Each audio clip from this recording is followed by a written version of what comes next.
You know, it's so funny because like I just want to start the stream, and then old dog meat is just having an attitude right now. Dog meat, dog meat. I'm trying to work. Dog, listen to me. Listen to me. I will give you bolivars. I will give you bolivars.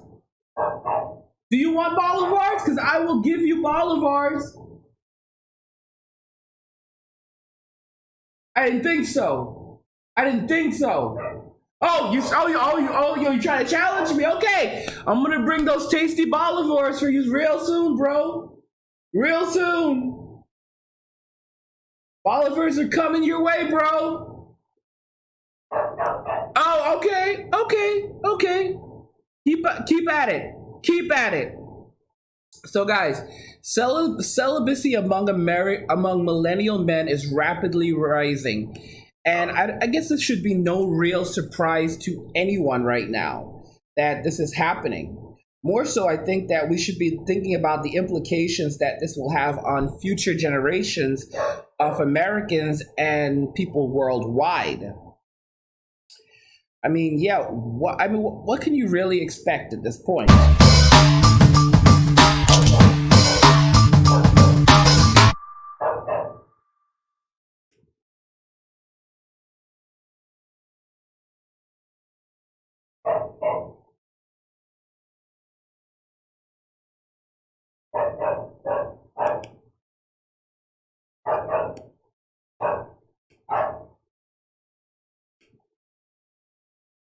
All right, guys. So, yeah, celibacy rates are rising rapidly among millennial men. As you can see on the screen, we have celibacy is the new sexy. All right. And millennial men are rushing into it.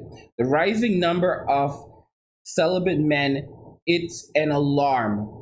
All right. Summary: an economist shows the rising rate of celibacy among young millennial men. His analyst reveals much more inadvertently as he gushes about the need for women to domesticate men. This is like the smell of smoke in an airliner, a signal we should not ignore. So slowly, the media and public become aware of the radical changes happening in America. Social scientists provide the facts so that we can see the changes rather than relying on anecdote or myth. That is the good news, as is graphed by Lehman Stone, agricultural economist at the Department of Agriculture, charts how many unmarried millennials have not had sex in the past year. How has that changed in the past 30 years? The small increase for women, 4 percentage points, is explained more by obesity, increased focus on career, and disinterest. How many dress? See how many drafts they dropped out from the dating game. The large increase for men is more difficult to explain and potentially the start of a game-changing trend in America. Okay? So there's little evidence that porn is responsible for this, but he states it so confidently. It does not occur to him that other factors may be at work. Okay, so perhaps it's unleashed hypergamy, so that the bottom tier of men in terms of sexual marketplace value are being locked out. All right, but in another article, this is actually published on Medical Express, the Great Sex Recession, celibate Americans at record high. Okay, this is from March 29, 2019. The share of American adults having no sex in the past year reached an all-time high in 2018, and an intimate survey revealed Friday. And many of those missing out are men in their 20s, guys. This is serious. An analysis of research data by the Washington Post reveals a battle of the sexes, with 18% of women between the ages of 18 and 30 reporting no sex in the past year, but 28% of men reporting no sex in the past year. So that's a large amount. And male millennials are often portrayed in pop culture as the most sexually active, or at least the most sexually eager. And the news prompted a surprise reaction on social media. Reasons why likely include a greater preference for video games and for porn, tweeted U.S. psychologist and practicing family doctor Leonard Sachs. who was speaking generally about the issue before the survey's release. Young men tell me that the video games and the porn are vastly better today than they were 20 years ago. The largest disparity is between age groups, which only 7% of 30-somethings reporting a barren year in the love stakes. The figure is an impressive among frisky 40-somethings. Only 9% said they'd struck out in 2018, and those aged between 50 and 59, just 13% of this say they didn't get lucky last year. So for those 60 and older, the sheer reporting no sex over the past year has remained steadily around 50%. Now, for those 60 and older, but the overall 23% figure, up from 19% 2 decades ago, paints a picture of a nation growing gradually between steadily less amorous. Celibacy as a corrosive force hit the headline recently with the emergence of the incel online subculture of angry young men unable to find sexual partners, with the movement linked to several unfortunate incidents in the US. But it has had its high-profile champions too. Andy Warhol, J. Edgar Hoover, Isaac Newton, and Joan of Arc were all said to be proud celibates. The data on America's bedroom habits was collected for the General Social Survey conducted by NORC Research Organization at the University of Chicago and analyzed by The Post. The newspaper said its analysis underscored a 3-decade trend marked by an aging population and high numbers of unattached people. All right. This is actually published by Vice. This article came out on February 13, 2009, and this basically says it's titled "The Millennials Embracing a Life Without Sex." I'm a 29-year-old man who's voluntarily accepted celibacy, hearing from other people who've made the same choice. What else unites us, right? So a lot of men are actually making the choice willingly. When was the last time you had sex? A delicate question, yes, but one you'll likely be able to answer in seconds. This morning, was it? Friday night? Perhaps a long, mournful 2 weeks? What if your last what if the last time you had sex was buried so far back in the tides of time that you couldn't remember a thing about it? And what if the decision to forego sex was entirely voluntary? Welcome to the world of the celibate incel, of the celibate millennial. Oh my gosh. And more paternally, welcome to my world. I'm a 29-year-old man who has decided to accept celibacy. I'm also aware that for you, the word celibacy probably conjures up images of shy monks, gun-toting childhood sweethearts from Texas, gun-toting virgins from Reddit, or that very specific breed of sad suburban sandal fantastic you tend to see mall cafeterias. Staring strangely at the fish and flicking through back issues of Reader's Digest, the idea of being a voluntary celibate millennial, especially an agnostic one. Okay, so agnostic meaning that they're not really sure if God exists or not. Basically, I mean, like, bro, like, I don't know what to say about that. Like, personally, if you're on the fence, then that means that, that you're a non-believer. That's it. And I'm a strong believer. For many, incomprehensibly dismaying. For many, it's incomprehensibly dismaying. But I would argue that it's a reality you're not as far away from as you might think. Years ago, my last romantic relationship fizzled out in the way these things tend to. Two sad, stressed people can only make each other content for so long, and the sorry fact of the matter is that unless you are both equipped with enough linnable juice to keep the San Francisco Valley groaning morning, noon, and night, sex is often one of the first things to go. At night, in front of the milky glare of the laptop dim screen, you both quietly disengage from one another, turning silently to face separate walls. In the morning, one of you showers while the other looks at emails, starting the day on edge, turning life into something that feels unstoppable and uncontrollable. And then you swap. Eventually we broke up, she moved out, and then I moved on, and then I moved out, and we both tried to move on. For a long time afterward, I wondered when desire, a word I never applied to myself with any degree of seriousness would knock on my door again. At first, it filled me with growing sense of doubt and worry, but then I could feel myself starting to embrace it. I realized after a few months what I felt like externally imposed abstinence, that outside of the context of a relationship, sex really wasn't an important part of my life. However much you're getting laid, you surely can't have failed to notice that we're living through a seismic shift in how love, sex, and relationships function. Dating, which should be fun, remember increasingly isn't. The ever-present apps we prod at on buses and in public bathrooms coerce us into a grim back and forth, constantly urging us to create even more appealing versions of ourselves to offer up in the romantic marketplace. Dating has become like work, and our Tinder, Grinder, and Hinge profiles have become our resumes. The snapshots of us we publish online as we seek to digitally negotiate our way to a closed deal that only vaguely resembles real human intimacy. There are productivity quotas to hit, meetings to be arranged, never-ending paperwork, and reports back to be filled in the gossip-hungry group chat. When dating, which after all is how most people arrive at sex, ceases to be fun and in fact becomes a source of extreme anxiety, then desire itself is suffused with a similar sense of paralyzing tension. As desire becomes a source of anxiety, so gradually does the mere idea of desire or being desired. In no time at all, sex itself stops being attractive.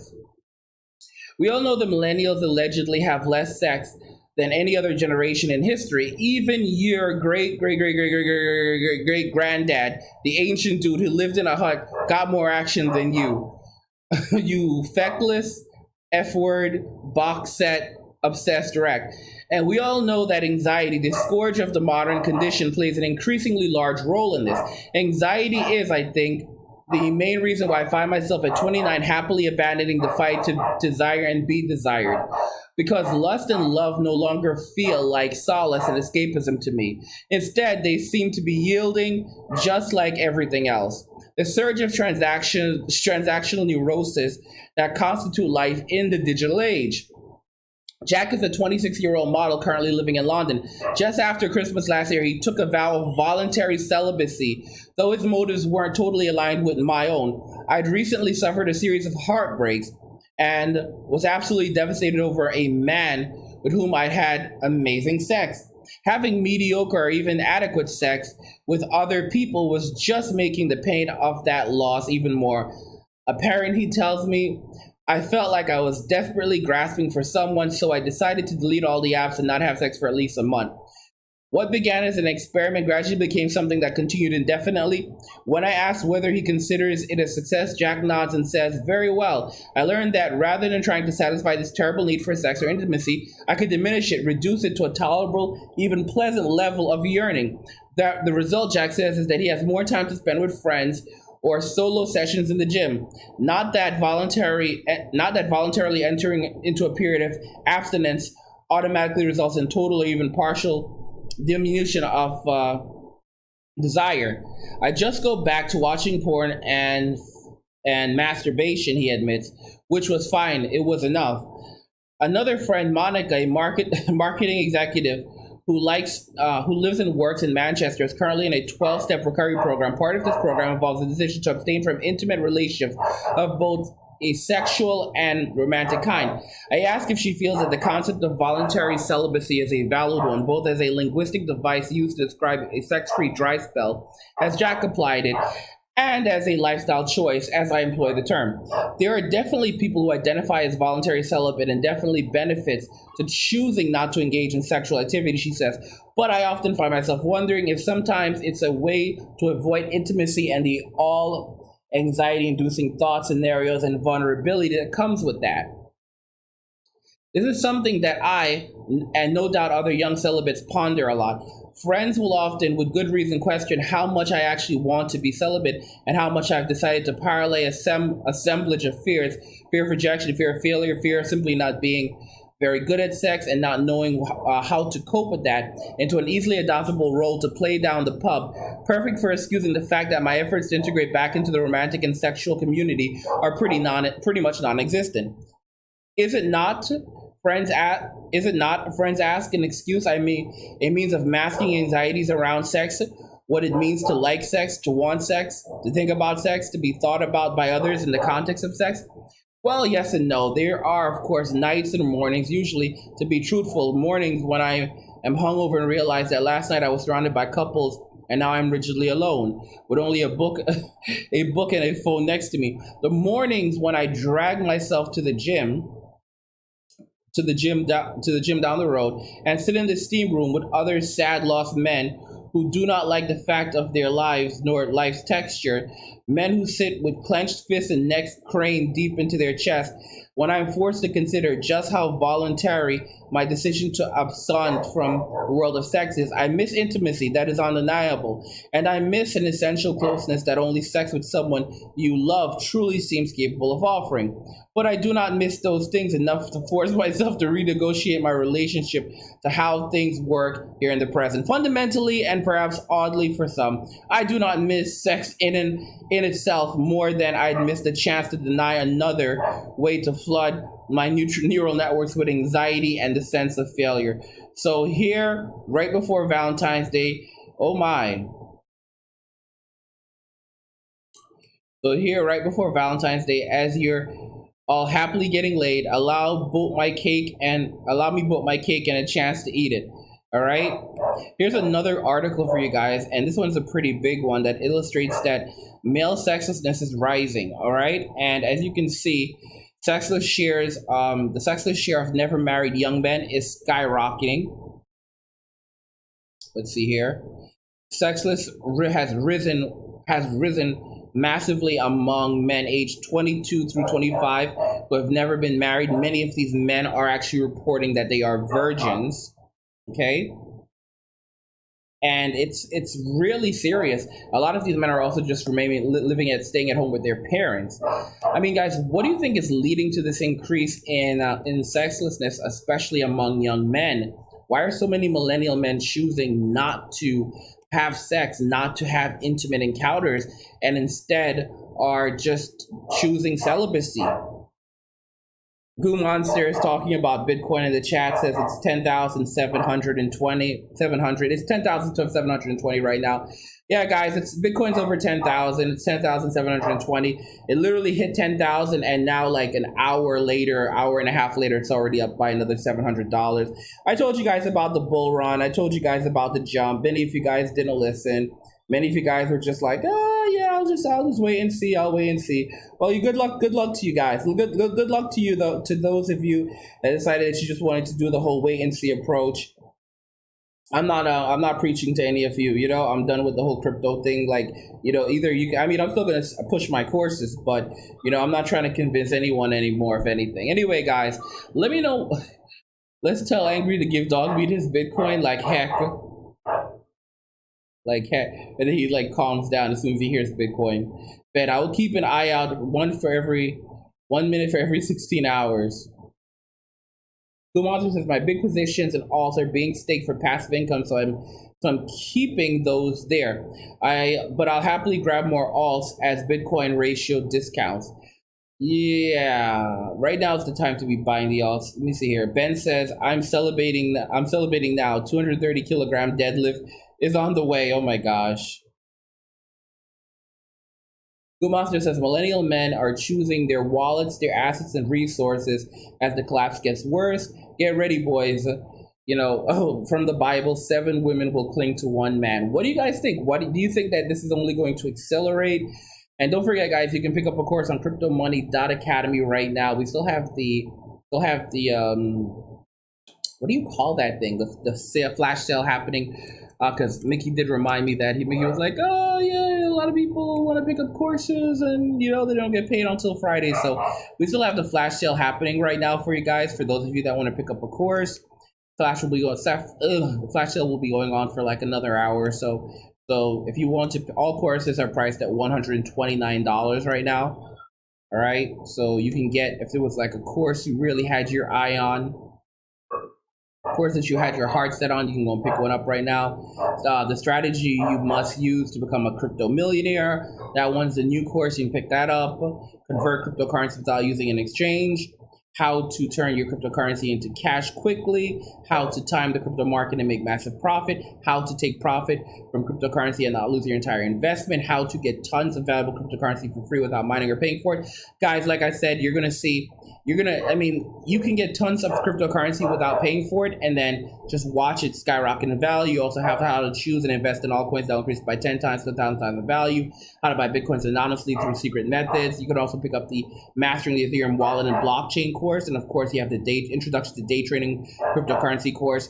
Like I said, these courses all go for as much as $299. You can pick them up for $129 right now while we're still doing the sale. You've got about 1 hour. All right. Mickey was like, come on, Angry. So yeah, there you guys go. There you go. Thank Mickey for that. All right.